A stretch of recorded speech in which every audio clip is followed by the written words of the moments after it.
You're listening to Spring River Chronicle.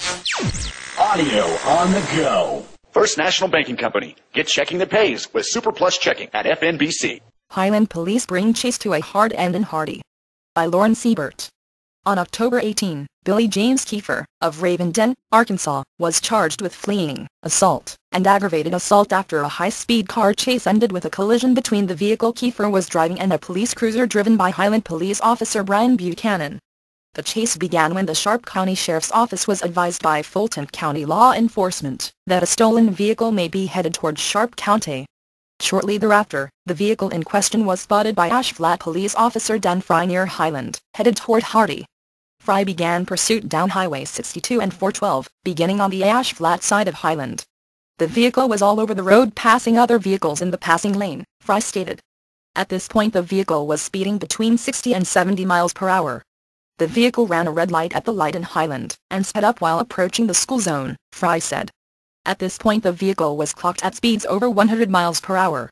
The suspect was weaving in and out of traffic, almost hit another vehicle by KFC, and then proceeded to drive in a very reckless manner, Fry stated. As the chase approached the intersection with FM 101 Road, Highland Police Officer Brian Buchanan joined the pursuit. The suspect attempted to cause Officer Buchanan, who was now immediately behind the suspect, to hit the rear of the suspect's vehicle. The suspect slammed his brakes, and tried to make Officer Buchanan hit him, in the process almost losing control, Officer Fry noted.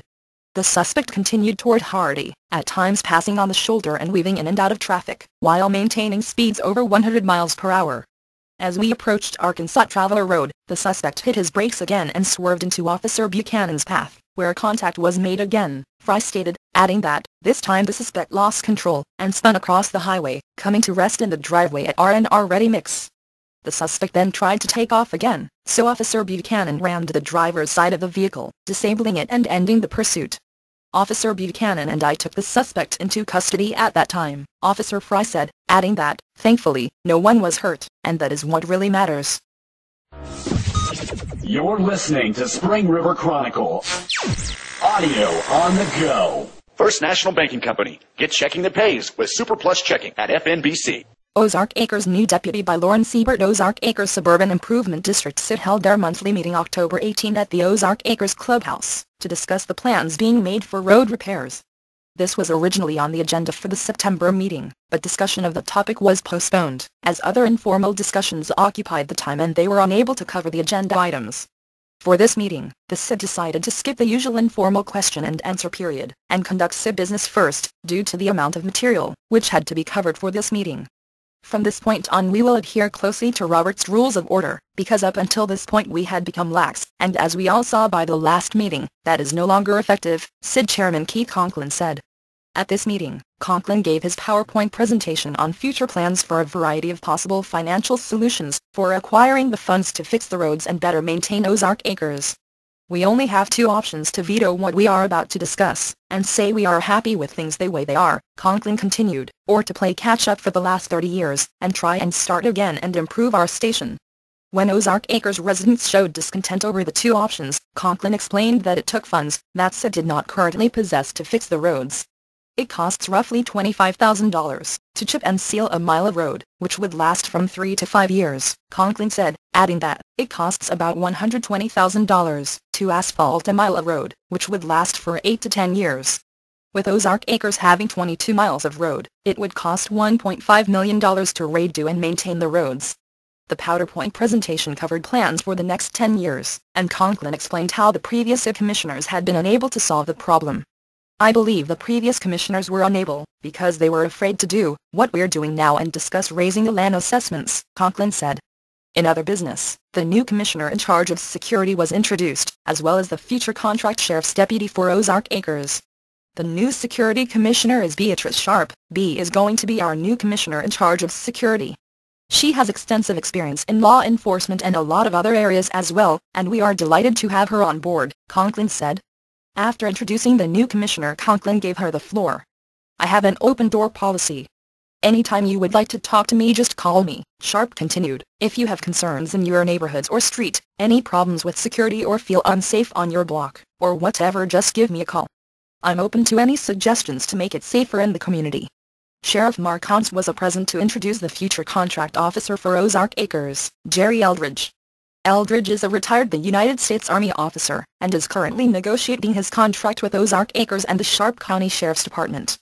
When we got the letter from Sid asking to discontinue former Sheriff's Deputy Jesse's contract, we began interviewing different people, who showed an interest in the position, and Jerry was chosen, Counts said.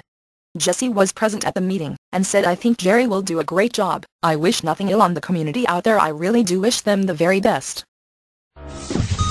You're listening to Spring River Chronicle.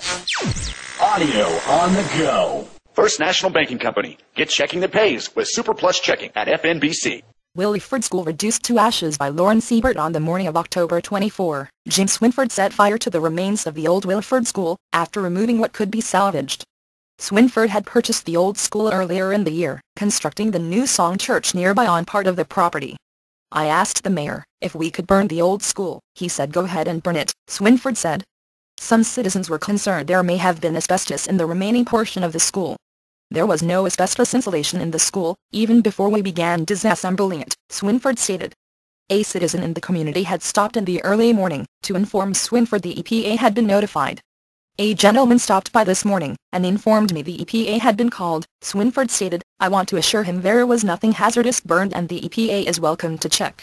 Meticulous and careful preparation was taken in getting the school ready to burn, removing all hazardous materials from the former school building in the weeks prior to burning the remaining debris.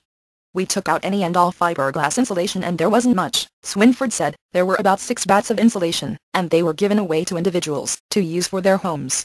The school had not been taken down sooner because people were still collecting materials from it. The only reason we haven't taken it down before now is because people were still getting the insulation and other things out that were still usable," Swinford said. Swinford stated also that there were no shingles present in the rubble. "The year the school was shut down a new roof was put on and there were no shingles for us to remove," Swinford stated.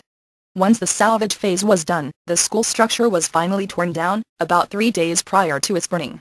"We demolished the school, and made sure to push it into piles far enough away from the woods, roads, the old gym and the new church, so nothing would be hurt," Swinford said. "Almost all materials from the school will be recycled or designated for another purpose. We had taken the stone to build the memorial wall some time ago," Swinford said. Adding that, all the metal will be taken to a salvage yard, the concrete and brick that is left is going to be hauled off, to help fill in areas that are eroding and for some fill. You're listening to Spring River Chronicle. Audio on the go. First National Banking Company. Get checking that pays with Super Plus Checking at FNBC.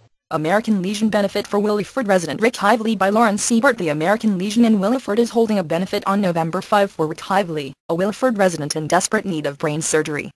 His skull is pressing down on his brain stem and it's bending, Shauna Hively said. It's causing him to have strokes, seizures, and dizziness. If he does not get his surgery, he could become paralyzed for the rest of his life, Hively said.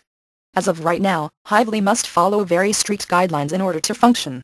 "I have 2 cysts behind my eyes as well as my skull pressing on my brain stem.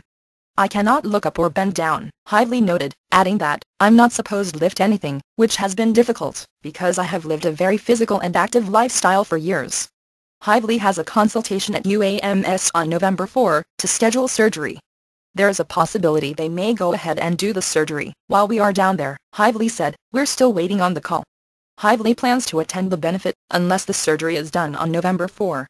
"The surgery will take 2 days, so if they call us we will have to miss," Hively said, referring to the benefit at the American Legion, "but we are very grateful for everything the Legion is doing." There will be an auction beginning at 2 p.m. and a potluck. "The auction will be at 2, then we're going to have a potluck, and a band later that evening," American Legion Commander Stevie Mitchell noted. "I believe it will be $5 a person for the potluck, and we want as many people to attend as possible." The American Legion is accepting donations to help with the auction, to raise funds for Hively.